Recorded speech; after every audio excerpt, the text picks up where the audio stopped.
नमः शिवाय। दोस्तों, कर्क राशि वाले जातकों का इस चैनल पे स्वागत है। इस वीडियो में हम आपको बताने वाले हैं कलयुग के राजा राहु देव, जिनको छाया ग्रह का दर्जा प्राप्त है, अपना राशि परिवर्तन 18 मई 2025 को करने वाले हैं। तो इसका कर्क राशि वाले जातकों के जीवन में किस प्रकार का प्रभाव मिलने वाला है, इस वीडियो में हम आपको यही जानकारी देने वाले हैं। तो 18 मई 2025 को राहु शाम 7:19 पर मीन राशि को छोड़कर शनिदेव की मूल त्रिकोण राशि कुंभ राशि में प्रवेश करने वाले हैं। आने वाले 18 महीने तक राहु कुंभ राशि में ही गोचर करने वाले हैं। तो 5 दिसंबर 2026 तक राहु कुंभ राशि में विराजित रहेंगे। तो सभी राशि वाले जातकों के जीवन में नई संभावनाओं का निर्माण करने वाले हैं। कर्क राशि वाले जातकों के जीवन में राहु देव का यह राशि परिवर्तन किन मामलों में नवीन संभावनाओं का सृजन करने वाला है और किन मामलों में आपको सावधान भी रहने की आवश्यकता जीवन में रहने वाली है, इस वीडियो में हम आपको बताएंगे राहु देव के बारे में। उसके बाद राहु का क्या इफेक्ट आपके जीवन में पड़ने वाला है। वीडियो के अंत में हम आपको धार्मिक उपायों के बारे में जानकारी देंगे जो नेगेटिव राहु के इफेक्ट को आपके जीवन से हटाने में कामयाबी आपको देने वाला है। तो सबसे पहले बात करते हैं राहु देव के बारे में। देखिए, राहु देव ज्योतिष शास्त्र में प्रभावी और छाया ग्रहों की श्रेणी में आते हैं। स्वतंत्र रूप से राहु देव का कोई भी अस्तित्व नहीं है, लेकिन राहु देव शनि के जैसा परिणाम देने का काम करते हैं, वहीं केतु मंगल के जैसा परिणाम देने का काम करते हैं। ज्योतिष शास्त्र के अनुसार राहु देव की जो उत्पत्ति है समुद्र मंथन के समय हुई है।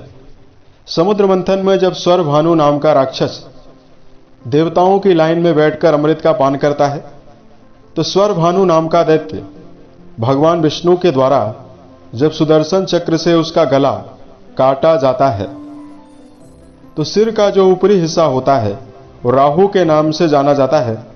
सिर का जो निचला हिस्सा है वो केतु के नाम से जाना जाता है। राहु के पास कोई भी शरीर का अन्य हिस्सा नहीं है, इसलिए राहु के पास सोचने समझने की क्षमता भी नहीं है। इसलिए राहु जब भी किसी व्यक्ति के जीवन में परिणाम देते हैं, नेगेटिव राहु धर्म के विरुद्ध काम करने वाला भी, विपरीत मनोविचार को रखकर चलने वाला भी व्यक्ति को बना देते हैं। कुंडली में राहु देव अगर बलवान और प्रभावी अवस्था में विराजित हों तो व्यक्ति को राजनीतिक क्षेत्र में, फिल्म इंडस्ट्री के क्षेत्र में, जुआ, लॉटरी, सट्टा बाजार, गैर कानूनी कार्यों में, सोशल मीडिया, इंटरनेट से जुड़े हुए कार्यों में बड़ी सफलता जीवन में देने का काम करते हैं। राहु बलवान हो तो व्यक्ति को रंक से राजा बनाते हैं, व्यक्ति के जीवन में अथाह धन वैभव देने का काम करते हैं। बलवान राहु के प्रभाव से कई भवन, कई भूमि और कई वाहन का योग जीवन में बनता है। राहु बलवान हो तो व्यक्ति की पर्सनालिटी यानी व्यक्ति का जो व्यक्तित्व है आकर्षण से भरा हुआ रहता है। कला साहित्य के क्षेत्र में, विदेश से रिलेटेड कार्यों में भी कम प्रयासों में बड़ी सफलता जीवन में देखने के लिए मिलती है। लेकिन राहु देव अगर किसी भी व्यक्ति की जन्म कुंडली में बृहस्पति के साथ अगर युति बनाकर बैठे हुए हों, या सूर्य के द्वारा ग्रहण योग के प्रभाव में हों, या अपनी नीच राशि वृश्चिक राशि में मौजूद हों, तो व्यक्ति अपनी बुद्धिमत्ता के द्वारा ही अपने उलझन में फंस जाता है। व्यक्ति को धोखे का सामना जीवन में करना पड़ता है। कोर्ट कचहरी और पुलिस से जुड़े हुए मामलों में व्यक्ति उलझता है। खराब राहु के प्रभाव से व्यक्ति नशे का आदी भी बन जाता है। शरीर में जलन, पैरों का रोग, चमड़ी का रोग, शरीर की दुर्बलता, शरीर में पाइल्स की बीमारी राहु के दुष्प्रभाव से ही ज्यादा देखने के लिए मिलती है। तो ये तो हमने राहु के शुभ और अशुभ परिणाम के बारे में आपको कुछ मेजर जानकारी दी है। अब हम आपको ये बताने वाले हैं कि कर्क राशि वाले जातकों को क्या रिजल्ट मिलने वाला है। कर्क राशि वाले जातकों को यह राशिफल अपने चंद्र राशि के अनुसार देखना चाहिए। यदि आपके पास चंद्र राशि ना हो तब इसे आप अपनी नाम राशि के अनुसार ही देखें, ताकि आपके जीवन में इसका प्रभाव सटीक बैठे। तो कर्क राशि वाले जातकों को यह बता देना चाहते हैं, राहु पिछले 18 महीनों से मीन राशि में गोचर कर रहे थे। मीन राशि के स्वामी बृहस्पति हैं और बृहस्पति के साथ राहु देव चांडाल योग बनाते हैं। ऐसे में मीन राशि में मौजूद राहु आपके भाग्य भाव में विराजित लगातार चल रहे थे, जो आपको बुरा रिजल्ट दे रहे थे। यानी कर्क राशि वाले जातकों के पर्सनल लाइफ में भी समस्याएं जीवन में ज्यादा हुई, वैवाहिक जीवन को लेकर समस्याएं हुई, पारिवारिक जीवन के मामले में प्रयास करने के बावजूद भी पारिवारिक जीवन में असमानताओं का सामना जीवन में करना पड़ा। राहु देव की दृष्टियां आपकी राशि के ऊपर पड़ रही थी। राहु मीन राशि में मौजूद थे तो कर्म क्षेत्र के मामले में भी लगातार दुविधाओं का और नेगेटिविटी का सामना कर्क राशि वाले जातकों को जीवन में करना पड़ रहा था। अब देखिए, राहु देव बुरे ग्रहों में आते हैं, पापी ग्रहों में आते हैं और 18 मई को आपकी राशि के अष्टम भाव में आपके नवम घर से निकलकर आपके 8वें भाव में जाने वाले हैं। और कुंडली का जो अष्टम घर होता है, कुंडली में पाप भावों में आता है। इस भाव से जननांगों के बारे में विचार किया जाता है। कुंडली के 8वें घर से पैतृक संपत्ति, ससुराल के बारे में, मृत्यु तुल्य कष्टों के बारे में, शोध कार्यों के बारे में, पैतृक संपत्ति के बारे में विचार किया जाता है। तो राहु देव का यहां पर होना कई मामलों के लिए आपको बहुत जबरदस्त सफलता देने का काम करने वाला है। राहु देव के पास 3 दृष्टि है। 5वीं दृष्टि आपकी राशि के खर्च भाव में जाने वाली है। 7वीं दृष्टि आपकी राशि के धन भाव में जाने वाली है। 9वीं दृष्टि आपके सुख भाव में जाने वाली है। कर्क राशि वाले जातकों बताना चाहते हैं, राहु देव आपके यहां पर विराजित होकर कई मामलों में आपको विशेष परिवर्तन देने का काम करने वाले हैं। सबसे पहले कर्क राशि वाले जातकों के जीवन में 12वें घर से राहु देव का संबंध बनने वाला है। यदि आप घर से दूर रहकर कोई भी कार्य कर रहे हैं, हालांकि घर से बाहर रहने का मतलब यह है कि चाहे आप विदेश में रहकर कार्य व्यवसाय संचालित कर रहे हैं या एक राज्य से दूसरे राज्य में जाकर जो लोग काम कर रहे हैं, इन जातकों के जीवन में भी राहु देव का नवीन अवसर आपको जीवन में परिवर्तनों में डालने वाला है। आपके मन में नई सोच विकसित होने वाली है। अष्टम घर में विराजित राहु देव जब आपके दूसरे घर से संबंध बनाएंगे तो चतुरता वाणी में आपको ज्यादा देने का काम करने वाले हैं। अब बिगड़े काम को अपने वाणी की चतुराई के द्वारा, अपने वाक चातुर्यता और अपने कूटनीतिक क्षमता के द्वारा बनाते हुए जीवन में नजर आने वाले हैं। अब आपके मन में यह भी आ रहा होगा कि हमारे मन में सात्विकता है, बुद्धिमत्ता की कमी है, चतुराई नहीं है। तो अब राहु देव का जो परिवर्तन है आपके जीवन में आपकी मनोविचार धारा को बदलने का काम करने वाला है। बौद्धिक चातुरता भी आपको देने का काम करेगा और आपके बने हुए काम जीवन में उन्नति की ओर बढ़ने में समर्थ रहेंगे। रुके और बिगड़े काम जीवन में आगे बढ़ने की ओर रहने वाले हैं। कर्क राशि वाले जातकों के 8वें घर में राहु देव का संचरण होने वाला है। विरासत के माध्यम से यदि आप किसी संपत्ति को अर्जित करने का लंबे समय से यदि आप जीवन में इंतजार कर रहे हैं, यानी यदि आप पैतृक संपत्ति को जीवन में लेने का प्रयास कर रहे हैं, इसमें राहु देव की बेहतर पॉजिटिविटी आपको यह संपत्ति दिलाने का काम करने वाली है। कुंडली का दूसरा भाव और कुंडली का अष्टम भाव दोनों जागृत होने वाला है।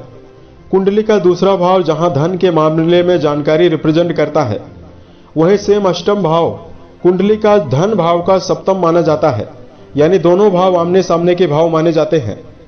जहां आपको रुका हुआ गुप्त धन आपके जीवन में आने की प्रबल संभावना जीवन में बनने वाली है, वहीं कर्क राशि के ऐसे व्यक्ति जो अपने जीवन में निर्धनता और गरीबी का सामना जीवन में लगातार कर रहे हैं, राहु देव का अष्टम भाव में होना लगातार उन्नति धन के मामले में जीवन में देने वाला है। अथाह धन वैभव देने का काम आपके जीवन में करने वाला है। यानी कई माध्यम से आप अपने जीवन में धन अर्जन करने में, धन को अर्जित करने का प्रयास भी करेंगे और उसमें आपको जीवन में सफलता भी ज्यादा मिलने वाली है। यहां पर हम आपको बताना चाहते हैं, राहु देव का जो संबंध रहने वाला है यह आपके अष्टम घर को प्रभावित करने वाला है। वैवाहिक जीवन में जुड़े हुए जातकों को इस बात का ध्यान रखकर चलना होगा कि वर्तमान समय में आपकी राशि के अष्टम घर में जब राहु देव रहेंगे तो ससुराल संबंधी मामलों में हस्तक्षेप करने से आपको जीवन में ज्यादा बचना है। अन्यथा ससुराल से संबंधित मामलों में यहां पर राहु देव कुछ मामलों में आपको नोक झोंक और प्रॉब्लम्स का सामना भी करवा सकते हैं। इसलिए आपको इस समयावधि में व्यर्थ के हस्तक्षेप से भी बचने की प्रबल आवश्यकता जीवन में रहने वाली है। यहां पर राहु रहेंगे तो नौवीं दृष्टि का प्रभाव आपकी राशि के चौथे घर को प्रभावित करने वाला है। यहां पर आपके जीवन में कुछ ऐसी परिस्थितियां बनने वाली है जिसके माध्यम से आप घरेलू सुविधाओं को निर्मित करने में पूरी तरह से समर्थ जीवन में ज्यादा रहने वाले हैं। यानी जो कर्क राशि वाले जातक अपने जीवन में माता के हेल्थ को लेकर परेशानियां अनुभव कर रहे हैं, या इस समयावधि में जो लोग घर में भूमि भवन वाहन से जुड़ी हुई संपत्ति को अर्जित करने का भी प्रयास कर रहे हैं, इन मामलों में भी राहु देव की शुभता आपको जीवन में लाभ देने वाली है। जहां आपके जीवन में पैतृक संपत्ति का लाभ भी होने वाला है, तो वहीं आपके जीवन में भौतिक संपत्ति भी आपके जीवन में मिलने की प्रबल संभावना आपको देखने के लिए मिलने वाली है। इस समयावधि में नवीन भूमि भवन वाहन के लिए यदि आप प्रयत्नशील हैं तो इसमें कर्क राशि वाले जातकों को बड़ी सफलता मिलने की प्रबल संभावना जीवन में देखने के लिए मिलने वाली है। इस प्रकार का मेजर परिणाम आपके जीवन में मिलने वाला है। अब देखिए राहु देव और केतु देव का जो प्रभाव रहने वाला है, केतु आपके द्वितीय भाव में रहेंगे। राहु जब भी अष्टम भाव में जाते हैं तो व्यक्ति को तंत्र मंत्र साधना आध्यात्म से जोड़ने का भी काम करते हैं, कर्म कांड से जोड़ने का काम करते हैं। तो ऐसे में आप कर्क राशि वाले जातक ये जरूर देखने वाले हैं या आप इस समयावधि में आपका जो जुड़ाव है आध्यात्मिक कर्मकांड के क्षेत्र में भी ज्यादा गहरा होने जा रहा है। ऐसे में कर्क राशि वाले जातक नवीन पुस्तकों का भी अध्ययन कर सकते हैं, मेडिटेशन करते हुए भी जीवन में नजर आने वाले हैं। तो इस प्रकार का जो परिणाम है वो आपके जीवन में यानी कर्क राशि वाले जातकों के जीवन में मिलने वाला है। राहु अष्टम घर में विराजित रहने वाले हैं तो हेल्थ के मामले में सावधानी आपको जरूर रखना चाहिए। इस समयावधि में कर्क राशि वाले जातकों को गलत खान पान का सेवन करने से बचना है। तामसिक भोजन यानी शराब, मांस, धूम्रपान, इन सभी चीजों का सेवन यदि आप करते हैं तो आपको नुकसान भी मिल सकती है स्वास्थ्य के मामले में। इसलिए इस समय तामसिक भोजन सेवन करने से आपको जीवन में बचने की आवश्यकता ज्यादा रहने वाली है। यदि आपके लिए धार्मिक उपायों की जानकारी दिया जाए तो इस समयावधि में कर्क राशि वाले जातकों को 250 ग्राम जौ और एक सूखा नारियल यदि आप तेज बहते हुए पानी में बुधवार के दिन प्रवाहित करते हैं तो राहु देव की नेगेटिव अवस्था आपके जीवन से समाप्त होने वाली है। यदि राहु देव की महादशा आपके ऊपर चल रही है और आपको बुरा परिणाम दे रही है तो आप ये उपाय जरूर करें। राहु देव की जो अधिष्ठात्री देवी हैं माता दुर्गा मानी जाती हैं। ऐसे में कर्क राशि वाले जातकों को इस समयावधि में दुर्गा सप्तशती का पाठ करना भी आपको बेहतर रिजल्ट जीवन में देने वाला है। उम्मीद है यह जानकारी कर्क राशि वाले जातकों को बेहतर लगी। यदि आप आने वाले समय में अन्य वीडियोज को देखना चाहते हैं जो कर्क राशि से जुड़ा हुआ होगा और ज्योतिष विज्ञान, धर्म और दैनिक राशिफल से जुड़ा हुआ होगा तो इस चैनल को सब्सक्राइब भी जरूर करें। ओम नमः शिवाय।